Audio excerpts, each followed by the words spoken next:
بالتنسيق مع المندوبية السامية لقدماء وأعضاء جيش التحرير، ومع النيابة الإقليمية للمندوبية السامية لقدماء المحاربين وأعضاء جيش التحرير، وكذلك بالتنسيق مع فضاء الذاكرة التاريخية للمقاومة والتحرير ميدار، وفضاء الذاكرة التاريخية للمقاومة والتحرير ببني أنصار، أتشرف بتقديم محاضرة عن بعد تحت عنوان قراءة في خطاب المسيرة الخضراء للحسن الثاني رحمه الله، خطاب 16 أكتوبر 1975، وخطاب انطلاق المسيرة الخضراء المؤرخ في 5 نوفمبر 1975، وذلك بالمناسبة الذكرى 45 للمسيرة الخضراء المضفرة، وكذلك بمناسبة الذكرى الذكرى 65 للأعياد الثلاثة المجيدة، وكذلك الذكرى 64 لانطلاق عمليات جيش التحرير. إذن أقدم لكم محاضرة عن بعد بعنوان قراءة في خطاب المسيرة الخضراء للحسن الثاني رحمه الله، خطاب 16 أكتوبر 1975 وخطاب 5 نوفمبر 1975. إذن في البداية، قبل أن أشرع في إعطاء قراءة للخطابين التاريخيين للحسن الثاني، لابد أن أعطي السياق العام الذي جاء فيه هذا الخطاب. إذن كما هو معلوم، بعد نيل المغرب استقلاله سنة 1956 سعى الملك محمد الخامس إلى استرجاع الأراضي التي ظلت محتلة واستكمال الوحدة الترابية، وتمكن الملك محمد الخامس رحمه الله من استرجاع مدينة طنجة الدولية سنة 1956 بموجب مفاوضات إكسليبان، واسترجع مدينة طرفايا 1958 بعد مفاوضات مع وزير خارجية المغرب ووزير خارجية إسبانيا في لشبونة. وبعد وفاته، أي بعد وفاة محمد الخامس رحمه الله، أكمل ولي العهد آنذاك الملك الحسن الثاني مسيرة استرجاع الأراضي المغربية واستكمال الوحدة الترابية، حيث عمل على استرجاع سيدي إفني في 1969. بعد ذلك نظم المسيرة الخضراء واسترجع من خلالها الساقية الحمراء سنة 1975، كما تم ضم إقليم وادي الذهب والقويرة سنة 1979 بعد اللجوء إلى المحكمة الدولية التي أكدت على مغربية الصحراء. إذن السياق التاريخي الذي جاء فيه هذا الخطاب التاريخي للحسن الثاني نرجعه إلى الأزمة التي نشأت بسبب ما يعرف بنزاع الصحراء. فبعد أن استرجع الملك الحسن الثاني سيدي إفني، حاول أن يسترجع المنطقة الصحراوية أو الصحراء المغربية، حيث بدأت أزمة الصحراء قبل الانسحاب الإسبان منها، إذ طالب المغرب باسترجاع الإقليم باعتباره جزءا من أراضيه. هنا طالبت كذلك موريتانيا بجزء من الصحراء بدعوى أن للسكان تقاليد شبيهة بالتقاليد الموريتانية، في حين قامت جبهة انفصالية هي جبهة البوليزاريو التي تأسست في 10 ماي من سنة 1973 بدعم من الجزائر والدول الاستعمارية آنذاك، إسبانيا بنية إسبانيا، كذلك بدعم روسي أو الاتحاد السوفيتي آنذاك. قامت هذه الجبهة وطالبت بتأسيس دولة انفصالية في الصحراء. وأمام هذا الوضع تقدم المغرب، يعني المغرب تقدم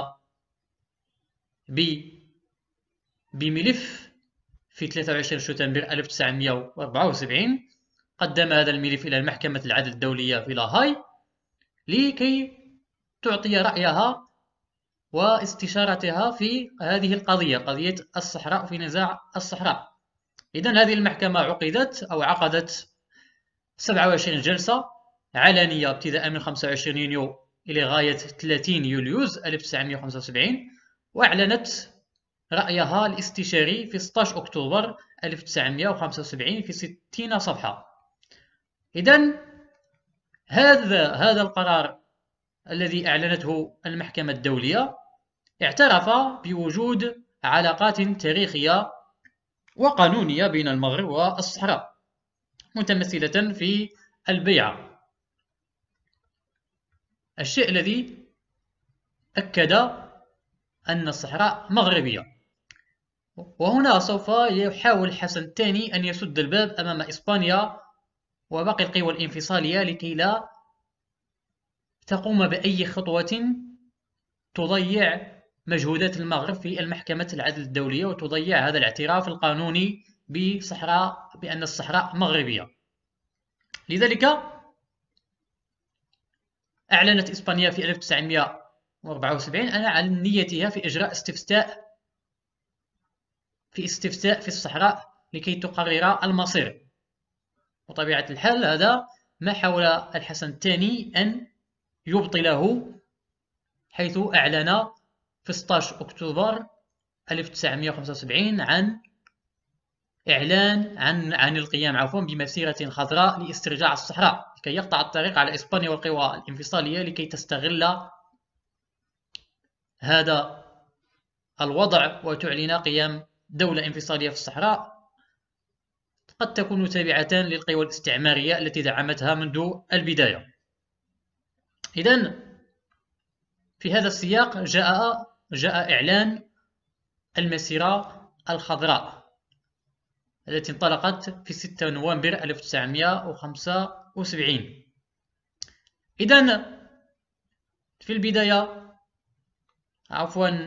قبل أن نشرع إلى تقديم قراءة في هذا الخطاب، خطاب 16 أكتوبر وخطاب 5 نوفمبر 1975، أولا نعطي تعريفا للملك الراحل الحسن الثاني الذي رسم خريطة المسيرة الخضراء. فالحسن الثاني رحمه الله من مواليد 9 يوليو 1929، حكم المغرب ما بين 1961 و 1999.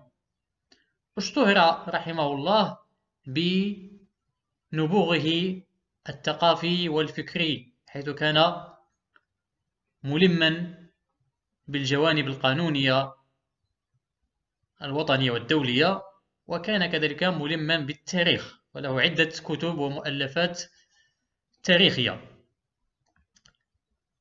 تمرس الحسن الثاني رحمه الله في السياسة مبكرا، حيث حضر لقاء أنفا 1953 بين الملك محمد الخامس ورئيس أمريكا روزفلت ورئيس وزراء بريطانيا تشرشل،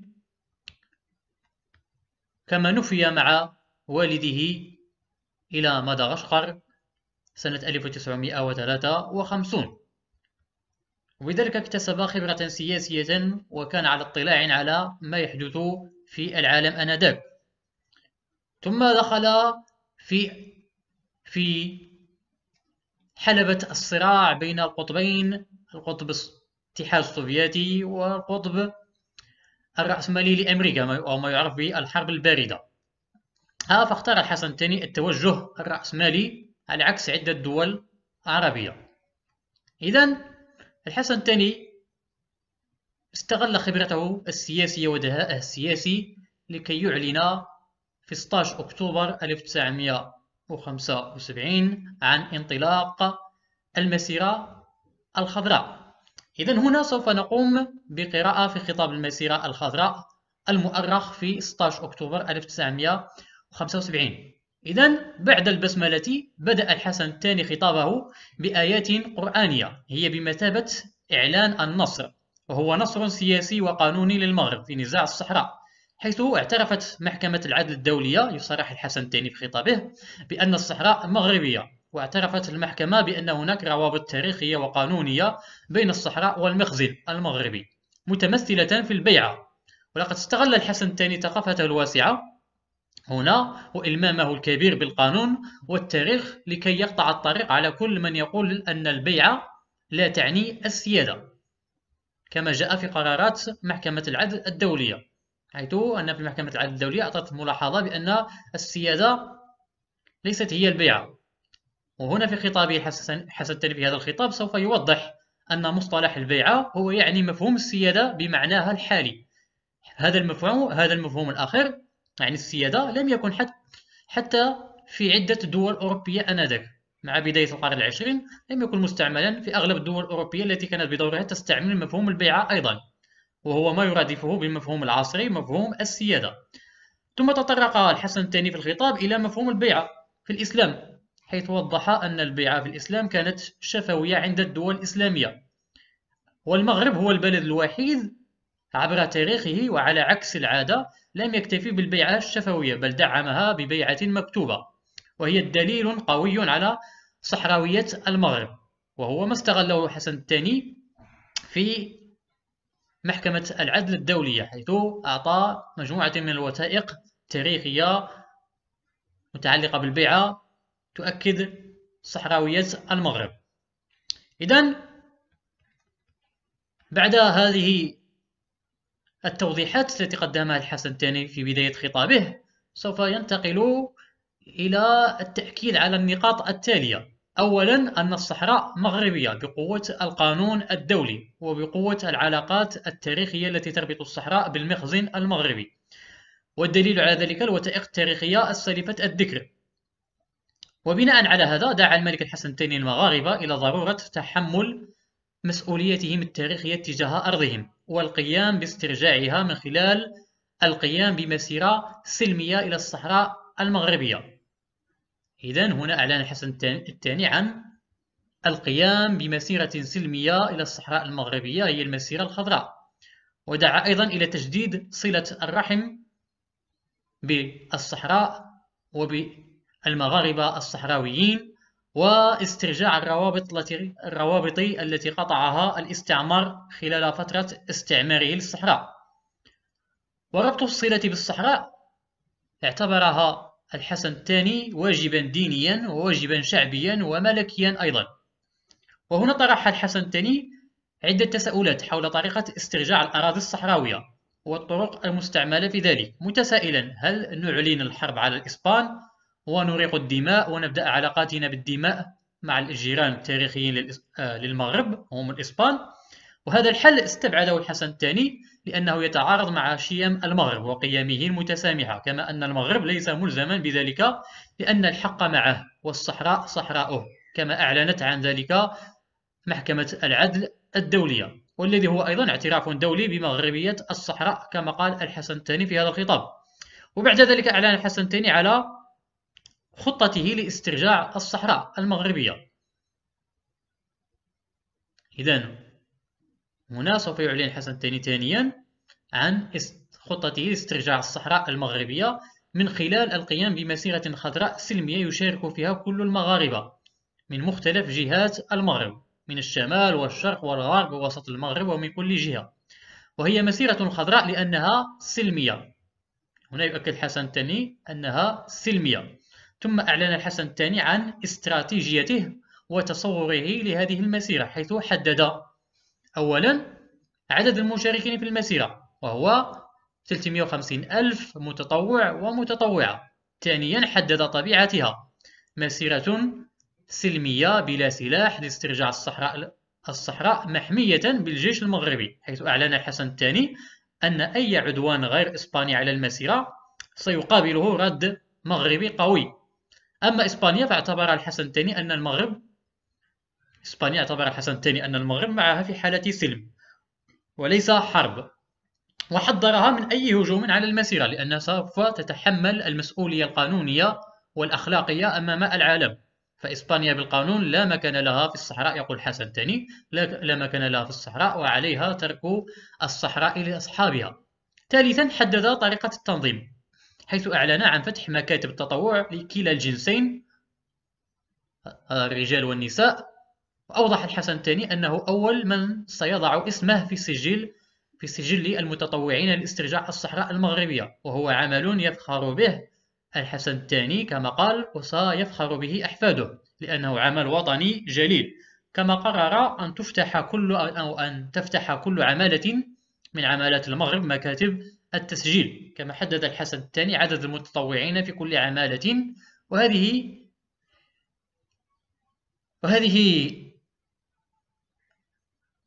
هذه بعض الإحصاءات التي حددها الحسن الثاني. نعطي فقط نماذج. فمثلا أكادير سوف يشارك 33 ألف نسمة، منهم 3300 امرأة. الحسيمة سوف يشارك في المسيرة 2000 نسمة، منهم 200 امرأة. شفشاون 500 نسمة، منهم 50 امرأة. فاس 1500 نسمة، منهم 1500 فاس 15000 نسمة، منهم 1500 امرأة. إذن هناك مجموعة من الجهات التي سوف تشارك بكلا الجنسين، يعني رجال ونساء. إذن المجموع من السكان هو 306,500 نسمة بدون الأطر الإدارية، منهم عدد من الضباط و300 قائد وخليفة و700 شيخ ومقدم، والأطباء المكلفين بالخدمات، ليصير الجميع 350 ألف نسمة. إذا المجموع بالسكان والأطر الإدارية والعسكرية والطبية والمؤطرين الذين سوف يرافقون هذه المسيرة، الجميع سوف يصير 350 ألف نسمة. إذا كلهم مجندين كما قال الحسن الثاني لرحلة المسيرة الخضراء، رحلة استرجاع الأراضي المسروقة من الوطن. إذا بعد هذه الإحصاءات مر الحسن الثاني إلى تحفيز الشعب المغربي وتهيئته نفسيا ومعنويا لهذه المسيرة، وذلك من خلال الإشادة بالشعب المغربي وبأدواره النضالية التاريخية، وأنه دائما كان جنبا إلى جنب مع الملكية ويدا واحدة مع الملك في كتابة الملاحم الوطنية، أن الشعب هو ملهم الملوك للكفاح والنضال. وبعدها مر الحسن الثاني ليبين أن هذه المسيرة سوف تكون ملحمية أو ملحمة الشعب المغربي، لم يسبق أحد من الشعوب العالم إليها في التاريخ كله، ويجب أن تكتب هذه الملحمة التاريخية باسم الشعب المغربي لأنه يستحق ذلك حسب الحسن الثاني. ثم بين الحسن الثاني مقدار محبته للشعب المغربي التي هي محبة عظيمة جدا ولا حدود لها، وسوف تتجسد في هذه المسيرة التاريخية العظيمة التي يؤكد الحسن الثاني أن الشعب المغربي يستحق أن تكتب باسمه. كما سوف تجسد هذه المسيرة تلاحم الملك والشعب. لذلك لخص الحسن الثاني أهمية هذه المسيرة في عدة نقاط، أهمها أولا أنها تبرهن عن إرادة الشعب المغربي ووطنيته وتمسكه بوحدة أراضيه. ثانيا أنها مطلب شعبي وليس مرتبط بحزب معين أو جهة معينة. ثالثا ستبين للعالم أن الشعب المغربي شعب مسالم لا يفضل الدماء والحرب على السلم. لذلك ستكون مسيرة سلمية سيحمل فيها القرآن الكريم ويرفع ويتلى ويكبر الله تعالى، كما سوف ترفع فيها الرموز الوطنية من العلم الوطني وغيره. وهذه السلمية اعتبرها الحسن الثاني هي التي سوف ترغم العدو على عدم إطلاق النار، وإن حدث وقع إطلاق النار فهذا لا يعني التراجع للوراء. هذا لا يعني التراجع للوراء، فالشعب المغربي كما قال الحسن الثاني لا يقل وطنية عن شهداء بوفكران وشهداء مظاهرات 1937 و 1952. والتراجع اعتبره الحسن الثاني غير مرغوب فيه، لأنه سوف يبين للعالم أننا ضعفاء لا نستطيع تحمل المسؤولية، وهذا يعني أنه لن تقوم لنا قائمة بعدها. فالمسيرة حسب الحسن الثاني هي مسيرة مصيرية لا تراجع ولا تخاذل فيها، إما أن نكون أو لا نكون. رابعا اعتبر الحسن الثاني أن المسيرة وتنظيمها المحكم سيؤكد العالم قوة الدولة المغربية وعراقتها. فالمسيرة ليست عادية بل هي ضخمة، ستستمر لمدة 12 يوما، سيسخر فيها المغرب 12 قطارا يوميا لتوصيل الناس إلى مراكش، ومن هناك ستشرع السيارات والشاحنات في توصيل الناس إلى أكادير، ومن أكادير إلى طرفايا. وعدد هذه السيارات والشاحنات حوالي 7800، بالإضافة إلى 13,000 مؤطر، و17,000 طن من المأكولات، و63,000 طن من الماء، و2,500 ألف طن من الوقود، و470 من الطاقم الطبي، و220 سيارة إسعاف طبية. كل هذه الإجراءات والتنظيمات كما قال الحسن الثاني لا تقوم بها إلا دولة عريقة في التنظيم والتسيير والإدارة. كما أكد مرة أخرى الحسن الثاني أنه إذا لقي الجيش المغربي المرافق للمسيرة الخضراء أي قوة أخرى أجنبية غير الإسبان فسوف يحاربها بالسلاح لأنه لا يعترف بها. أما الإسبان فاعتبرهم الحسن الثاني جيران تاريخيين للمغرب، ولن يرفعوا في وجه المغرب ورجال المسيرة السلاح، لأنهم لن يقدموا على بدء علاقاتهم الراهنة مع المغرب بالدماء.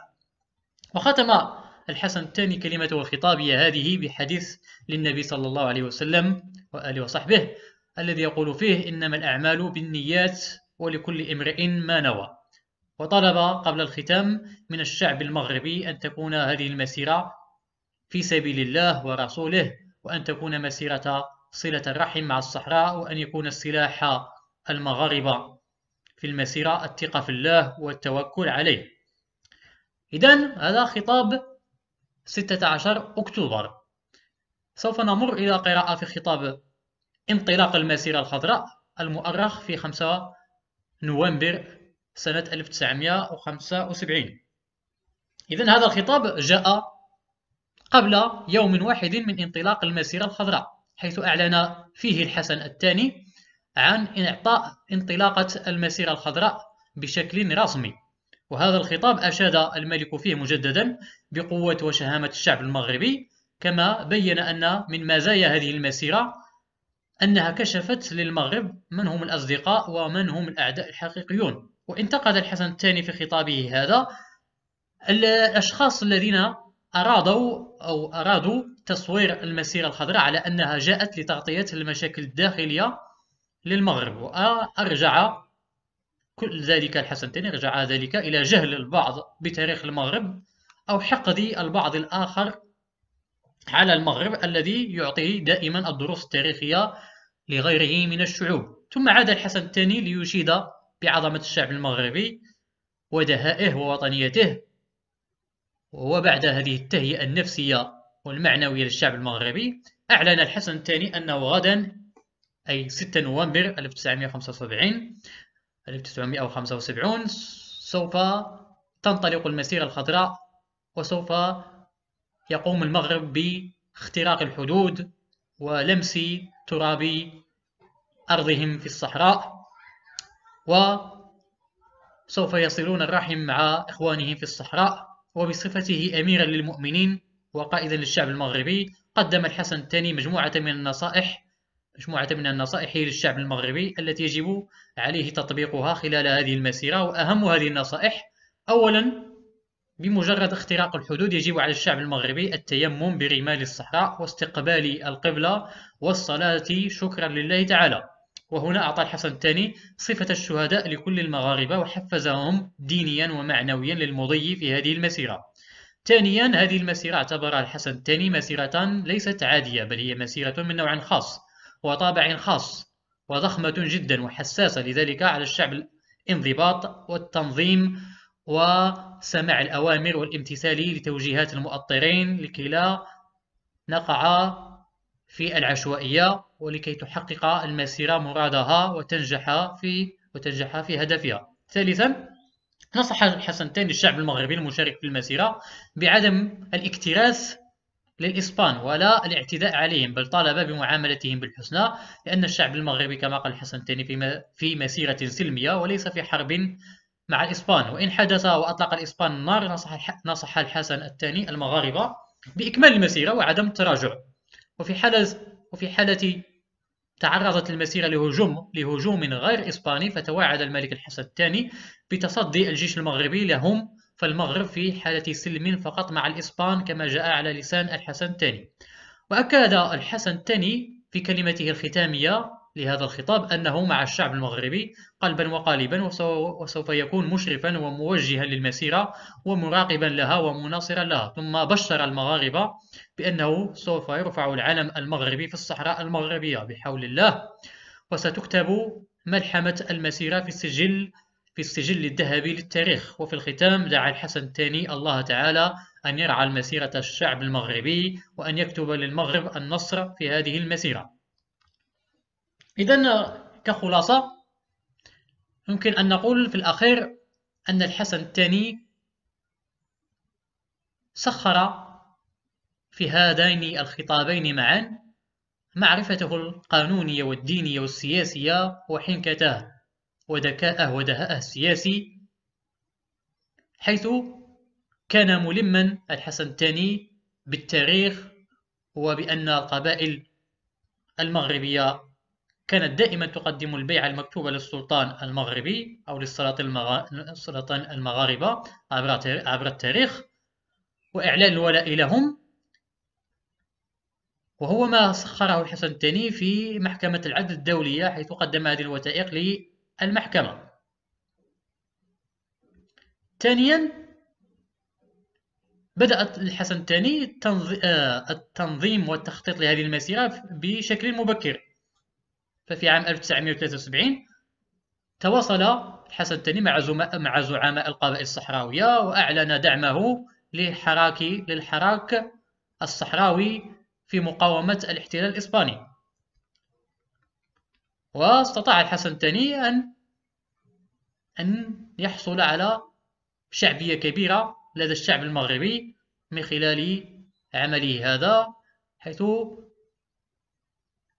اهتم الشعب المغربي كذلك بقضية الصحراء واعتبرها جزءا من المغرب. كما أنه قطع الحسن الثاني الطريق على الإسبان الذين أعلنوا عن نيتهم سنة 1974 لإجراء استفتاء بشأن حق تقرير المصير للسكان الصحراء، وحدد موعده في يوليوز 1975. فالحسن الثاني بإعلان المسيرة الخضراء قطع الطريق على هذه المحاولة البائسة للإسبان لكي يغرسوا جبهة انفصالية أو دولة انفصالية في الصحراء. لذلك تقدم الحسن الثاني برأي استشاري لمحكمة العدل الدولية في هذه القضية، وهو ما جاء في مصلحة المغرب، حيث أكدت على أن المغرب كما قلنا مرتبط، أو أن الصحراء المغربية مرتبطة بالمغرب بالوثائق التاريخية المتمثلة في البيعة، وهو الشيء الذي استغله الحسن الثاني لكي يعلن عن المسيرة الخضراء لاسترجاع هذه الأرض المغربية. إذن عدد المتطوعين كانوا هم 306,500 نسمة من المغاربة،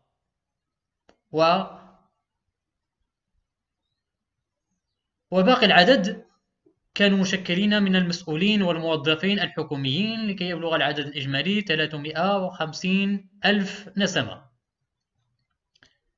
كما أن الرقم الإجمالي 350,000 نسمة لم يكن عشوائيا هنا، بل كان يمثل آنذاك عدد المواليد السنوية في المغرب، ولم يكن عشوائي إنما اختير لأنه يمثل عدد المواليد السنوي في المغرب.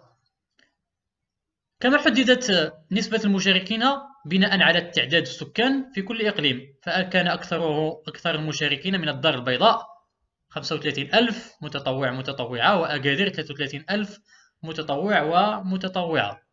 إذن المسيرة الخضراء في الأخير نجحت في ضم الصحراء المغربية، وزادت من شعبية الحسن الثاني وشهرته في العالم، كما أنها وحدت الشعب المغربي بمختلف أطيافه السياسية وغيرها، حيث اصطفوا كلهم مع الحسن الثاني لاسترجاع لاسترجاع الصحراء عبر المشاركة في المسيرة الخضراء.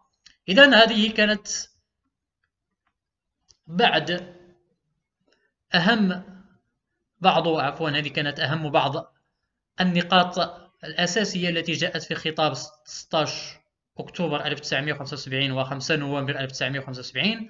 الخطاب الأول الذي أعلن عن تنظيم المسيرة الخضراء. والخطاب الثاني أعلن عن انطلاق المسيرة الخضراء بشكل رسمي. إذن في الأخير أتمنى أن أكون قد وفقت في تقديم قراءة في خطاب المسيرة الخضراء الذي قدمه الحسن الثاني رحمه الله، والذي من خلاله تم استرجاع الصحراء المغربية إلى حضن الوطن. وفي الأخير أشكر فضاء الذاكرة التاريخية بمدار والمندوبية السامية لقدماء أعضاء جيش التحرير على فتحهم باب مشاركتنا في هذه المحاضرات الوطنية. والسلام عليكم ورحمة الله وبركاته.